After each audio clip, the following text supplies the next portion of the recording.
কক্সবাজারের টেকনাফে নাফ নদীতে অভিযান চালিয়ে প্রায় 5 কোটি টাকা মূল্যের 1 কেজি ক্রিস্টাল মেথ বা আইস জব্দ করেছে কোস্টগার্ড। এ সময় মাদক পাচারে ব্যবহৃত একটি ইঞ্জিন চালিত কাঠের বুটও জব্দ করা হয়। তবে কোস্টগার্ডের উপস্থিতি টের পেয়ে বোটে থাকা মাদক কারবারিরা পালিয়ে যাওয়ায় কাউকে আটক করা সম্ভব হয়নি। মঙ্গলবার দুপুরে কোস্টগার্ডের মিডিয়া কর্মকর্তা লেফটেন্যান্ট কমান্ডার সাব্বির আলম সুজন বিষয়টি নিশ্চিত করেন।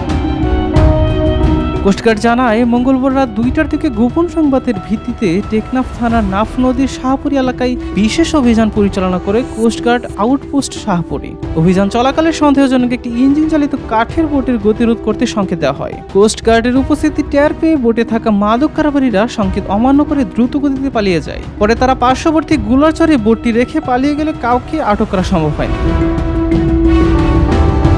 পরবর্তীতে বোটটিতে তল্লাশি চালিয়ে প্রায় 5 কোটি টাকা মূল্যের 1 কেজি ক্রিস্টাল মেথ উদ্ধার করা হয়। একই সঙ্গে মাদক পাচারে ব্যবহৃত বোটটিও জব্দ করে কোস্টগার্ড। মিডিয়া কর্মকর্তা লেফটেন্যান্ট কমান্ডার সাব্বির আলম সুজন বলেন, জব্দকৃত ক্রিস্টাল মেথ ও বোটের বিষয়ে পরবর্তী আইনানুগ ব্যবস্থা গ্রহণের কার্যক্রম প্রক্রিয়াধীন রয়েছে। সাব্বির হোসেন হিরণ, দেশকাল নিউজ।